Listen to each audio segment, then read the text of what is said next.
ను పిఠాపురం పోలీసులు అదుపులోకి తీసుకున్నారు, అరెస్ట్ చేశారు. తర్వాత కోర్టులో ప్రొడ్యూస్ చేశారు, బెయిల్ వచ్చింది. ఆ తర్వాత సర్పవరం పోలీస్ స్టేషన్లో కేసు నమోదైంది. ఆ కేసులో కూడా బెయిల్ వచ్చింది. ఇప్పుడు తాజాగా కృష్ణా జిల్లాలో ఒక పోలీస్ స్టేషన్లో కేసు నమోదైంది, అక్కడికి తీసుకెళ్తూ ఉన్నట్టుగా తెలుస్తోంది. ఇలాగే అంటే ప్రశ్న రావణ్ మీద దాదాపు 30 కేసుల వరకు ఉన్నట్టుగా సమాచారం. చాలామంది జన సైనికులు, కూటమి నేతలు కూడా వివిధ పోలీస్ స్టేషన్లలో కేసులు పెట్టారు. ఇప్పుడు ప్రకాష్ రాజ్ ఒక క్వశ్చన్ చేస్తూ ఉన్నారు, మరి ఇలాగ ఒకదాని తర్వాత ఒకటి అరెస్ట్ చేసుకుంటూ తర్వాత కోర్టేమో బెయిల్ ఇస్తూ మళ్ళీ అరెస్ట్ చేసుకుంటూ ఇలా ఎందుకు చేస్తూ ఉన్నారు అని చెప్పేసి జస్ట్ ఆస్కింగ్ అంటూ ప్రకాష్ రాజ్ క్వశ్చన్ చేస్తూ ఉన్నారు. బయట ప్లే చేయండి. రావణ్ణి మధ్యరాత్రి హైదరాబాద్ లో అరెస్ట్ చేసి పెద్ద బిల్డప్ ఇచ్చి ఆంధ్రప్రదేశ్ తీసుకెళ్ళాను. కోర్టు ఈ కేసులో అరెస్ట్ చేయలేవండి అని బెయిల్ ఇచ్చింది. ఇమ్మీడియట్ గా ఇంకో కేసు వేసి మళ్ళీ అరెస్ట్ చేశారు. అప్పుడు కూడా కోర్టు లేదండి దిస్ ఇస్ నాట్ రైట్ అని మళ్ళీ బెయిల్ ఇచ్చింది. మళ్ళీ ఇంకో కేసులో అరెస్ట్ చేస్తారా? ఇలా ఒక 30 కేసులు రెడీగా ఉన్నాయంట కదా. మళ్ళీ మీరు తప్పు చేస్తున్నారు, ఇలా అరెస్ట్ చేయలేదంటే మీరు ఇంకో 30 కేసులు పెట్టి అధికారాన్ని మిస్యూజ్ చేస్తూ ఎక్కడి దాకా వెళ్తారు? ఏంటిది సిగ్గులేని ఏంటి కక్ష సాధింపు? ఏం చేయాలనుకుంటున్నారు? జనాలు చూస్తున్నారు. They are seeing your frustration. We're all watching this frustration. You can't misuse power like this. Hope you release him soon. చాలా మంది తెలంగాణ జర్నలిస్టులు క్వశ్చన్ చేస్తూ ఉన్నారు, సార్ అసలు ప్రశ్న రావణ్ ఏం తప్పు మాట్లాడాడు? నిజంగా అతను తప్పు మాట్లాడి ఉంటే చట్టం ప్రకారం అతన్ని శిక్షించవచ్చు, కానీ ఏం తప్పు మాట్లాడలేదు కదా. మరి గతంలో పవన్ కళ్యాణ్ ఇలాగే కదా వైసీపీ నాయకులను ఉద్దేశించి, జగన్ను ఉద్దేశించి మాట్లాడారు.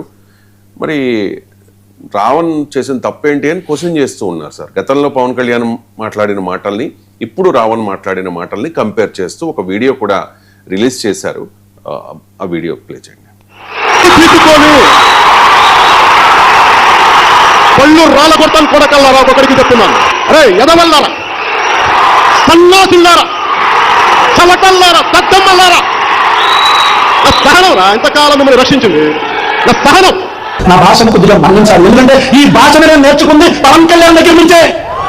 చెప్పు తీసుకొని కొడతా కొడకల్లారా, మతాల మధ్యలో చిచ్చు పెడితే చెప్పు తీసుకొని అటు ఇటు తిప్పి మార్చి కొడతాం కొడకల్లారా. తీసుకొని రైట్ సార్. అంటే పవన్ కళ్యాణ్ మాట్లాడినట్టే రావణ్ మాట్లాడారు, పవన్ కళ్యాణ్ క్వశ్చన్ చేసినట్టే రావణ్ క్వశ్చన్ చేశారు. పవన్ కళ్యాణ్ జన సైనికులకు చెప్పారు ప్రశ్నించమని, అదే రావణ్ చేశారు. అది పవన్ కళ్యాణ్ వరకు వచ్చేసరికి ఇప్పుడు కక్ష సాధింపులా అని చెప్పి క్వశ్చన్ చేస్తూ ఉన్నారు సార్ ప్రకాష్ రాజ్తో సహా. ఇప్పుడు రావణ్ పవన్ కళ్యాణ్ అభిమాని, పవన్ కళ్యాణ్ అభిమాని, ఆయన జర్నలిస్ట్ ఇంకా సాఫ్ట్వేర్ ఇంజనీర్, నేను మీడియాలో చూసింది కూడా. సో ఆయన ప్రశ్నించమని పార్టీ పెట్టిన పవన్ కళ్యాణ్ స్ఫూర్తితోనే ప్రశ్న ఛానల్ పెట్టుకున్నాడు. సో ఆయన పవన్ కళ్యాణ్ అభిమాని, మీరు ఆయన రెగ్యులర్గా ఫాలో అయిన వాళ్ళు చెప్తున్నారు. సో ఆయన ఫస్ట్ ఆయన ఛానల్లో ఉన్న ఎర్లీ వీడియోస్ చూస్తే రావణ్ ఇంత అగ్రెసివ్గా లేడు అని. సో ఆయన పవన్ కళ్యాణ్ స్ఫూర్తితోనే అగ్రెసివ్ అయ్యాడు. ఏదైనా ఇందులో ఫండమెంటల్ పాయింట్ ఏంటి అంటే ఫస్ట్ లీగల్ జ్యుడిషియల్ ప్రాసెస్ను మీరు ఎలా మిస్యూజ్ చేస్తున్నారు. నాకు నిజంగా దానికన్నా ముందు రవిశంకర్ చెప్పండి, మీరు ఆ ప్రాంతం వాళ్ళు కాకినాడ నేను చాలాసార్లు వెళ్ళి సర్పవరం పోలీస్ స్టేషన్ ఎక్కడుంది, ఈ సర్పవరం పోయి రావాలి. నా మీద కూడా సర్పవరంలోనే కేసు పెట్టారు. అంటే సర్పవరం పోలీస్ స్టేషన్ ఉన్నదే ఈ కేసులు పెట్టారక దానికి ఏమైనా ప్రత్యేకత ఉందో. ఎందుకంటే నేను తూర్పుగోదావరి జిల్లాలో అడ్డతీగల రాజవమంగి పోలీస్ స్టేషన్లో వెళ్ళాను ప్రత్యేకంగా. కాకినాడ నడిబొడ్డునే ఉంటుంది సార్ సర్పవరం. నాకు తెలీదు. నేను తూర్పుగోదావరి జిల్లాలో రాజవమంగి అడ్డతీగల వెళ్ళాను. రంపా పోలీస్ స్టేషన్కి వెళ్ళాను. ఎందుకు వెళ్ళాను అడ్డతీగల రాజవమంగి అంటే అల్లూరు సీతారామరాజు దాడి చేసి బ్రిటిష్ కాలంలో దాడి చేసిన పోలీస్ స్టేషన్. అందువల్ల అక్కడికి వెళ్ళి అక్కడ మట్టిని చేతిలో పట్టుకొని కళ్ళకు అద్దుకొని చాలా స్ఫూర్తి పొందాను రాజవమంగి అడ్డతీగల పోలీస్ స్టేషన్లకు.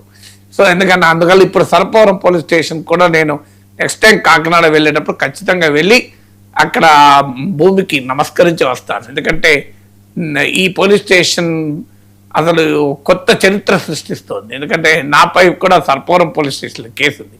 సర్పవరం ఇంద్రపాలెం, కానీ ఇప్పుడు సర్పవరం మళ్ళీ కూడా వచ్చింది.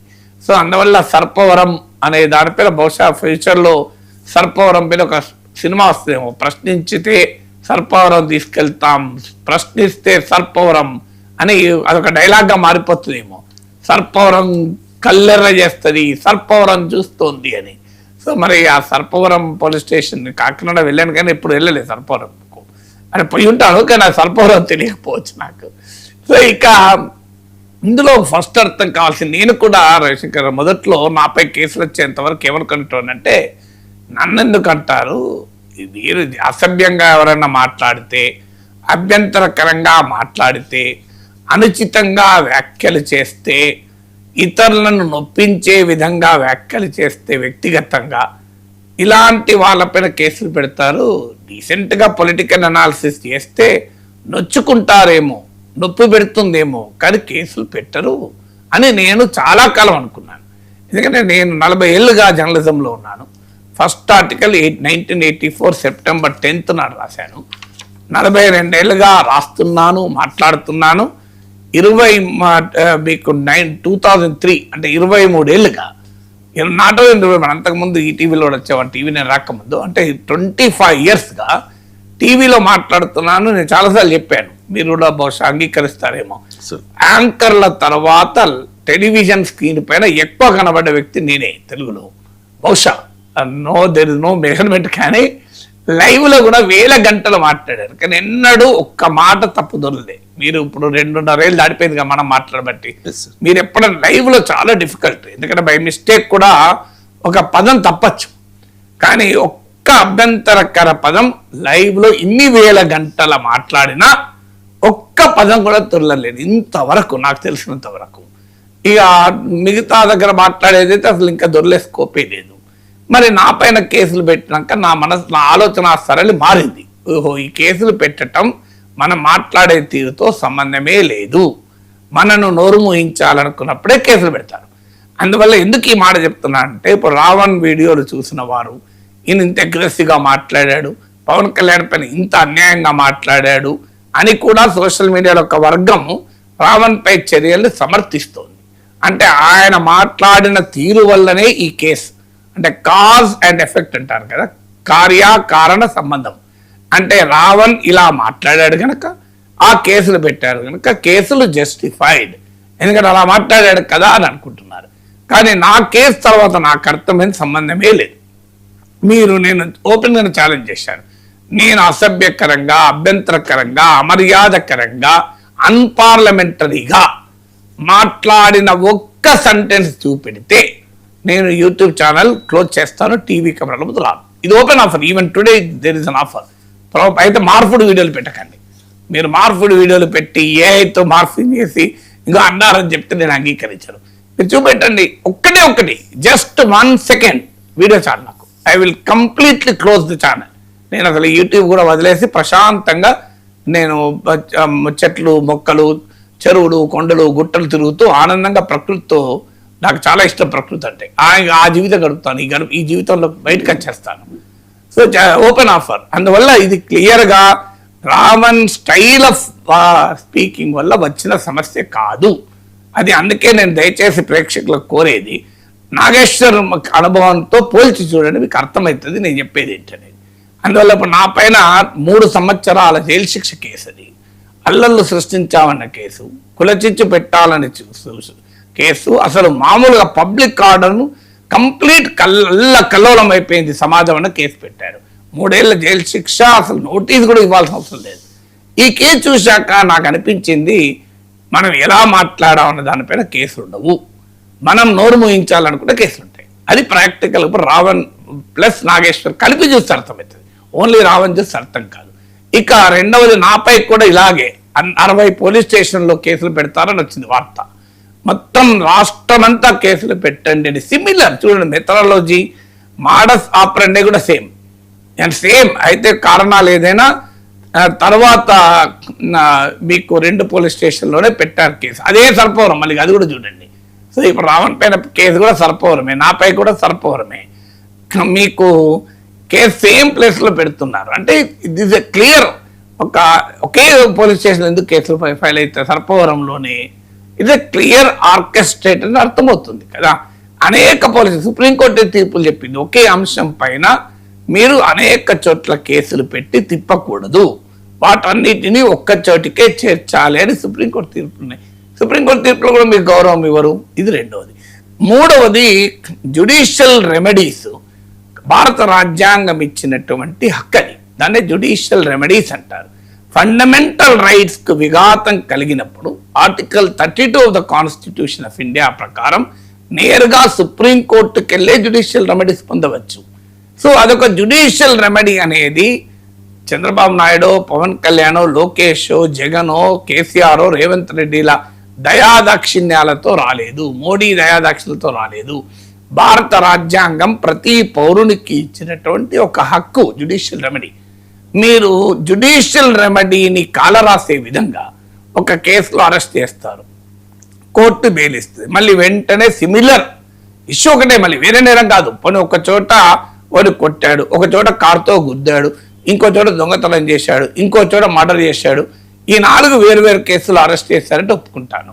కేసులన్నీ ఒకటే కదా, కేసులన్నీ ఒకే. ఆయన మాట్లాడిన మాటల పైన అభ్యంతరం. సో కేసులన్నీ ఒకటే అయినప్పుడు ఒకసారి కోర్టు మీకు బెయిల్ ఇస్తే వెంటనే 2వ కేసులో మళ్ళీ అరెస్ట్, ఆ 2వ కేసులో బెయిల్ ఇస్తే 3వ కేసులో మళ్ళీ అరెస్ట్. ప్రకాష్ రావు చెప్తున్నారు కదా 32 కేసులు పెట్టారని ఇప్పుడు నేను రావణ్ పైన విన్నాను. సో ఇన్ని కేసులు పెట్టి అరెస్ట్ చేయడం ద్వారా యూ మేడ్ మీ హీరో. అంతకుముందు రావణ్ ఎవరో తెలుసా మీకు? ఇప్పుడు రావణ్ అందరూ ఇది మోస్ట్ పాపులర్ మ్యాన్ అయిపోయాడు కదా. మీకు యూ మేడ్ మీ నా కమ్యూనిస్ట్ అని మలయాళీలో ఒక ప్లే ఉంది. ఒక అతన్ని కమ్యూనిస్ట్ అని చెప్పి తీసుకెళ్లి విపరీతంగా కొడితే అంతకుముందు ఆయన ఎవరో కమ్యూనిస్ట్ కాదు, ఈ కొట్టడం వల్ల కమ్యూనిస్ట్ అయిపోయాడు. ఇప్పుడు you made me you made Ravan కదా. ఇప్పుడు రావణ్ అతను తెలంగాణ వారు కాదు, ఫర్ యువర్ ఇన్ఫర్మేషన్. ఆయన విజయవాడ అతను, నాకు తెలిసినంత వరకు ఆంధ్ర అతని, హైదరాబాద్లో ఉంటున్నాడు అంతే. సో అందువల్ల మీరు ఇదేదో తెలంగాణ ఆంధ్ర వివాదంగా చూడకండి అనటానికి ఇది ఉదాహరణ కూడా. సో ఇది కూడా ఒక ఇండికేషన్. నాగేశ్వర్ తెలంగాణ వాడని చెప్పి తిట్టారు, రావణ్ ఆంధ్రప్రదేశ్ చెందిన వ్యక్తే కదా. మరి ఆయన మీద ఇప్పుడు మీకు నేను ఇది అందువల్ల ఇది జ్యుడిషియల్ రెమెడీస్ను కూడా మీరు ఉల్లంఘిస్తున్నారు. 4వది ఏంటంటే నేను ఇదే కూడా చెప్పాను, క్రిమినల్ జూరిస్ప్రుడెన్స్లో ఉండే ఒక ప్రాథమిక సూత్రం test of proportionality and test of reasonableness. ఇప్పుడు ఒక వ్యక్తిని మీరు ఫండమెంటల్ రైట్స్ను హరించాలి, right to liberty the fundamental right హరించాలి అంటే అది రీజనబుల్ గ్రౌండ్ అయి ఉండాలి, మీరు ఇచ్చే శిక్ష ప్రపోర్షనల్గా ఉండాలి. ఈ 2 కూడా లేదు రావణ్ కేసు. ఇది 4th. 5th అసలు ఈ రకమైన ప్రవర్తన సమాజంలో ఎవరు పోషిస్తున్నారు? రాజకీయ నాయకులే ఇష్టం వచ్చినట్టుగా అసెంబ్లీలో బయట ఆవేశాన్ని రెచ్చగొడుతూ, ఉద్రిక్తతను రెచ్చగొడుతూ, భావోద్వేగాలను రెచ్చగొడుతూ మాట్లాడుతున్నారు. రెచ్చిపోయినటువంటి సమాజం పైన మీరు కేసులు పెడుతున్నారు. రెచ్చగొట్టిన రాజకీయ నాయకులేమో తప్ప రైటు, రెచ్చిపోయిన సమాజమేమో తప్పంటే ఎట్లా? నాయకుడు రెచ్చగొడితేనే కదా సమాజం రెచ్చిపోతుంది. నాయకులు ఒక్కరే రెచ్చగొడుతున్నారా? నాయకులు తమ పార్టీ కార్యకర్తల్ని, తమ పార్టీ ఐటీ విభాగాన్ని, తమ అభిమాన సైన్యాన్ని ట్రోల్స్గా మార్చి ఇష్టారాజ్యంగా సోషల్ మీడియాలో విశృంఖల విన్యాసాలు చేయిస్తున్నారు. అదంతా నేరం కాదు, కానీ ఒక పౌరుడు ప్రశ్నిస్తే, అభ్యంతరకరంగా మాట్లాడితే నేరం అవుతుంది. పోనీ ఈ నేరంలో కూడా సిమిలారిటీ ఉందా, ఈక్వాలిటీ ఉందా? ఇప్పుడు నేను మొన్న కూడా చెప్పాను, నా పైన అత్యంత నీచాతి నీచంగా 6 వారాలు, 4 నెలన్నర నుంచి కేసు మాట్లాడుతూనే ఉన్నారు కదా. ఈవెన్ టుడే మాట్లాడుతున్నారు కదా. టీవీ ఛానల్లో TV5 ABNలో, ముఖ్యంగా ABNలో యాంకర్ ప్రోత్సహిస్తూ కూడా కనీసం 2 ఏళ్ల జైలు శిక్ష ఒక అవకాశం ఉన్న నేరాలను కూడా ఒక రాజకీయ పార్టీ ప్రతినిధి చేశాడే, మాట్లాడించాడే ఆ టీవీ యాంకరు, నన్ను అనుమతించాడే ఆ టీవీ యజమాని ABN. మరి వీళ్ళ మీద కేసులు ఉండవా? నేను పెడితే 2 ఏళ్ల జైలు శిక్ష దానికి నాకు వాళ్ళకున్న డబ్బులు లేవు, వాళ్ళకున్నంత సమయం లేదు కనుక పెట్టలేకపోతున్నా. మరి వాళ్ళ మీద సుయోమోటోగా ఆంధ్రప్రదేశ్ ప్రభుత్వం ఎందుకు కేసు పెట్టదు? లా తెలియదా మీకు? ఆంధ్రప్రదేశ్ పోలీసు లా తెలియదా? ఆంధ్రప్రదేశ్ ప్రభుత్వాన్ని లా తెలియదా? అయ్యా రేబియన్లో నాగేశ్వర్ పైన ఒక రాజకీయ పార్టీ అధికార కూటమిలో ఒక భాగమైన ఒక రాజకీయ పార్టీ ప్రతినిధి మాట్లాడింది, అతన్ని మాట్లాడించిన యాంకరు, దాన్ని అనుమతించిన యజమాని పలానా చట్టాన్ని ఉల్లంఘిస్తున్నారు మీకు తెలియదా? దానికి 2 ఏళ్ల జైలు శిక్షణ మీకు తెలియదా? మరి ఎందుకు కేసులు పెడతలేరు అంటే మరి రావణ్ కోనీతి మీకో నీత, నాగేశ్వర్ కోనీతి మీకో నీత? దీనికి ప్రశ్న ఉండాలి కదా, ఆన్సరు. మీరు నిజంగానే డిజిటల్ అబ్యూస్ డిసెంట్ కాదు, నేను ఒప్పుకుంటాను. Digital abuse is not decent. కానీ మరి డిజిటల్ అబ్యూస్ అనే చేసిన ప్రతి ఒక్కరిపైన కేసులు పెట్టాలి కదా, ఎందుకు పెడతలేరు మీరు? దానికి ఆన్సర్ ఉండాలి కదా. మీ పార్టీ అధికార ప్రతినిధులే నీచంగా మాట్లాడుతున్నారే, మీరు ఐటీ విభాగాల నుంచే మాట్లాడుతున్నారే, అది నేరం కాదా? అది ఇప్పుడు టీడీపీ అధికారిక వెబ్సైట్లో ట్విట్టర్ అకౌంట్లోనే నా పైన కండువా వేశారు. ఇది రైట్ టు డిగ్నిటీ కిందికి రాదా? భారత రాజ్యాంగం ఇచ్చిన ఫండమెంటల్ రైట్ కాదా? ఆర్టికల్ 21 రైట్ టు లైఫ్ లో భాగం కాదా? మీరు ఇది డిఫమేషన్ కేసు కిందికి రాదా? మరి మీరు ఎందుకు కేసులు పెడతారు? మీ పార్టీయే నేరం చేస్తుంది. రాష్ట్రంలో అధికారంలో ఉన్న పార్టీ ఏమో బహిరంగంగా నేరం చేస్తుంది, నేరాలు ప్రోత్సహిస్తుంది, నేరాల పట్ల ఉదాసీనంగా ఉంటుంది. ఇతరుల పైన మీరు కేసులు పెడతాను అంటేనే ప్రశ్నలు వస్తున్నాయి. మీరు న్యాయంగా ఉండండి, మీరు ధర్మంగా ఉండండి, ఇతరులను కూడా న్యాయంగా ధర్మంగా ఉండమని అడగండి. నేను ఎప్పుడైనా చేశానా మీ పార్టీ నాయకులకు? నేను వేరే వాళ్ళకి కండువాలు వేసానా? మీరు నాకు కండువ వేశారు. నేను ఎప్పుడైనా ఏబిఎన్ రాధాకృష్ణ టీడీపీ కండువ వేసానా? నేను వేయలేదు కదా. మరి నేను వేయనప్పుడు నాకు ఎలా వేస్తా టీడీపీ ఐటీ విభాగం? అఫ్కోర్స్ ఏబిఎన్ వేయలేదు, చెప్తాను. నేను ఎప్పుడన్నా రాధాకృష్ణను అవమానకరంగా మాట్లాడానా? మరి రాధాకృష్ణ ఛానల్లో నన్ను అవమానకరంగా ఎట్లా మాట్లాడతారు? నేను యాంకర్ పైన ఎప్పుడన్నా అవమానకరంగా మాట్లాడానా? మరి యాంకర్ నన్ను ఎలా మాట్లాడిస్తాడు? ఆ పార్టీ పైన నేను ఎప్పుడన్నా అభ్యంతరకరంగా మాట్లాడానా? మరి నా పైన ఎందుకు మాట్లాడుతున్నారు? అంటే నాకు లేదా హక్కులు, నాకు లేదా చట్టం, మీకు మాత్రమే ఉంటుందా చట్టం? ఇది నేను అడుగుతున్న ప్రశ్న. లేకపోతే రావణ్ ఏం మాట్లాడి నేనేమి ఆయన ప్రతి వీడియో ఫాలో కాలేదు, ఈవెన్ ఈ ఇష్యూ కూడా ఫాలో కాలేదు, ఈ కేసు అరెస్ట్ అయ్యేదాకా ఫాలో కాలేదు. కానీ ఫాలో కావాల్సిన అవసరం కూడా లేదు, ఎందుకంటే ఆయన మాట్లాడిన దాని ఆధారంగా కేసులు పెడతారని నమ్మితే అవన్నీ చూడాలి.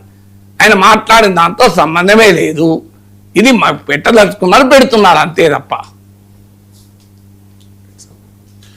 తరచూ పేపర్ లీకేజ్లు అలాగే అక్రమాల ఆరోపణల నేపథ్యంలో నీట్ జేఈఈలో ఇంటర్ మార్కులకు 50% వెయిటేజ్ ఇవ్వాలని కేంద్రం యోచిస్తోంది. బోర్డు పరీక్షల మార్కులకు ప్రాధాన్యం ఇవ్వడం అలాగే కోచింగ్ సెంటర్లపై ఆధారపడడాన్ని తగ్గించేలా ఈ చర్యలు తీసుకుంటూ ఉన్నారట సార్. ఏంటి సార్ అంటే 50% వెయిటేజ్ నీట్ అంటే ఇది చాలా సీరియస్ ఇష్యూ. ఇదివరకు నేను కౌన్సిల్లో ఉన్నప్పుడు కూడా 25% రిషోచం అన్నాను. సైంటిఫిక్గా చూసినప్పుడు కరెక్ట్. ఎందుకంటే 2 ఏళ్ళు చదివిన చదువు కన్నా 3 గంటల ఎంట్రన్స్ ఎగ్జామ్ ఎలా ఒక వ్యక్తి తెలివితేటలు డిసైడ్ చేస్తుంది.